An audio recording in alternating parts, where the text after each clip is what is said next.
Welcome to my channel don't say Diya lucky. नमस्ते बच्चों, कैसे हो आप सब लोग। आज के क्लास में हम स्टेट बोर्ड का फर्स्ट चैप्टर जो है साइंस पार्ट 1 का, ठीक है, ग्रेविटेशन, वो हम पढ़ने वाले हैं। ठीक है, उसके जो की टर्म्स शुरू में दिए हैं पहले उनके मीनिंग समझ लेते हैं, वो की टर्म्स क्या क्या है। और एक एक लाइन में मैं आपको सबका मीनिंग बता देता हूँ, ताकि जब एग्ज़ाम के टाइम पे आपको रिवीजन करना रहेगा तो आप बहुत कम टाइम में उसका रिवीजन कर सकते हो। ठीक है, सबसे पहला पॉइंट है ग्रेविटेशन।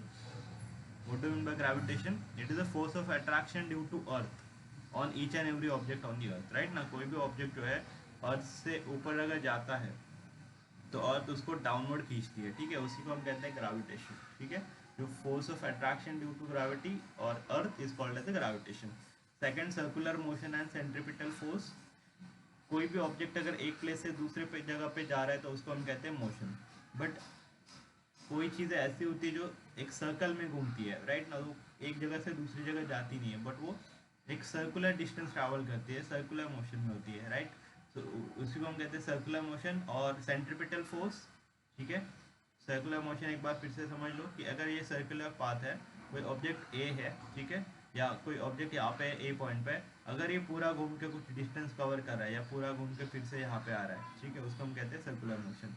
एक सर्कुलर पाथ में अगर घूम रहा है तो देन सेंट्रीपिटल फोर्स, उस पर एक सेंटर पे फोर्स एक्ट करता है, ठीक है, डायरेक्टेड टुवर्ड सेंटर, ठीक है, because of which it is bind in that path. ठीक है, एक सेंटर की तरफ एक फोर्स अट्रैक्ट एक्ट होता है, जिसकी वजह से ये जो ऑब्जेक्ट है इस ऑर्बिट में घूम रहा है, ये ऑर्बिट के बाहर नहीं निकल पा रहा है, उसको हम कहते हैं सेंट्रीपिटल फोर्स। नेक्स्ट है केपलर्स लॉ। ठीक है, पहले आपको समझना होगा केपलर था कौन। ठीक है, केपलर एक यूरोपियन साइंटिस्ट था, उसने क्या डिस्कवरी की थी वो बहुत ही इंपॉर्टेंट है। ठीक है, गैलीलियो नाम का एक साइंटिस्ट था, या हम कहेंगे एस्ट्रोनॉमर था, एस्ट्रोलॉजर था, उसने एक खोज करी थी, एक इन्वेंशन करा था यूरोप में।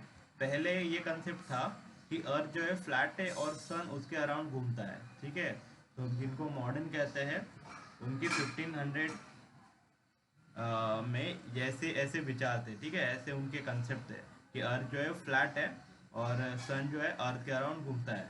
ठीक है, और इंडियन कल्चर में सालों से, thousand and thousand of years से ये कंसेप्ट है कि अर्थ जो है वो सन के अराउंड घूमते हैं, और ना कि जस्ट अर्थ, बाकी भी बहुत सारे प्लैनेट है जो सन के अराउंड घूमते हैं और सन जो है सेंटर में है। ठीक है, अब केपलर का इन्वेंशन क्या था, गैलीलियो ने इन्वेंट किया था कि, या डिस्कवर किया था कि सन जो है वो सेंटर में है और अर्थ जो है सर्कुलर पाथ में घूमता है। तो केपलर ने उसको एक करेक्शन किया कि ये सर्कुलर पाथ में नहीं घूमता है, ये इलिप्स में घूमता है। ठीक है, अब ये इलिप्स क्या होता है वो हम देखते हैं। नेक्स्ट है न्यूटन्स ग्रेविटेशनल लॉ, जो कि यूनिवर्सल लॉ ऑफ ग्रेविटेशन। ठीक है, न्यूटन्स लॉ ऑफ ग्रेविटेशन तो हमने पढ़ लिया क्या होता है, और it is a force of attraction on each and every object by earth. Earth पे जितने भी ऑब्जेक्ट है, ठीक है, सबको अर्थ अपनी तरफ खींचती है, उसी को हम कहते हैं ग्रेविटेशन फोर्स, राइट ना। अब Newton's universal law of gravitation क्या है कि यूनिवर्स में पूरे, ना कि जस्ट अर्थ पे, बाहर भी प्लैनेट्स में, पूरे यूनिवर्स में जितने भी ऑब्जेक्ट्स है, each and every object attracts each other, that is called as Newton's law of gravitation. ठीक है, universal law of gravitation. Second, acceleration. What do mean by acceleration? Increase speed. ठीक है, तो कोई भी ऑब्जेक्ट अगर आप ऊपर से नीचे डाल देते हो ऐसे, तो ग्रेविटेशन की वजह से उसका स्पीड इंक्रीज होते जाता है। जब आप यहाँ से छोड़ते हो तो उसका स्पीड जीरो होता है, और ये स्पीड इंक्रीज होता जाता है, तो उसको हम कहेंगे acceleration.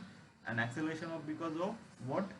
Because of gravitational force of earth. ठीक है, उसी को हम कहते हैं acceleration due to gravity. Then next is free fall. Free fall means whenever object is acting or under only gravitational force, or we can say exclusively under gravitational force. आप news में सुनते हो ना एक्सक्लूसिव, मतलब क्या कि बस हमारे पास ही रिपोर्ट है। ठीक है, so free fall means if object पे कोई अदर फोर्स एक्ट नहीं कर रहा है, बस उस पे ग्रेविटेशनल फोर्स एक्ट कर रहा है, तो उसको हम कहते हैं फ्री फॉल। नेक्स्ट है एस्केप वेलोसिटी। कोई भी ऑब्जेक्ट अर्थ के एटमॉस्फेयर के बाहर जा सकता है क्या? नहीं जा सकता, क्योंकि आप कितनी भी वेलोसिटी से निकलोगे, एक ना एक टाइम आप ऊपर जाके उसकी वेलोसिटी जीरो होनी है, और उसी टाइम से वो डिसेंड करने लगता है, मतलब नीचे आने लगता है। जैसे आप बॉल नीचे से फेंकते हो ऊपर, यहाँ पे वेलोसिटी सपोज 100 मीटर पर सेकेंड है, बट एक टाइम ऐसा आता है उसकी जीरो हो जाती है, और वहाँ से बॉल जो है नीचे आने लगती है, राइट ना। तो एस्केप वेलोसिटी मतलब इतनी हाई वेलोसिटी कि जिससे जो है ऑब्जेक्ट अर्थ से बाहर निकल जाए, ठीक है। ठीक है दोस्तों, मिलते हैं नेक्स्ट वीडियो में जिसमें हम इसी चैप्टर को आगे और अच्छे से पढ़ेंगे। ठीक है, क्योंकि ये तो जस्ट इंट्रोडक्शन वीडियो था। और हाँ, सभी को जो चैनल का नाम है उसका शायद से मीनिंग भी जानना होगा। ठीक है, तो मैं यहाँ पे मेरा जो चैनल का नाम है उससे मुझे क्या कहना है मैं आपको बताता हूँ। Don't say they are lucky means कभी कभी जब हम किसी सक्सेसफुल पर्सन को देखते हैं तो हमारे मुंह से गलती से निकल जाता है कि वो लकी थे या वो लकी था। हमारे साथ में भी कभी कभी कोई होता है जिसको सक्सेस मिल जाता है, तो उसको हम कह देते कि हाँ यार वो तो लकी था, ठीक है, उसको तो मिल गया।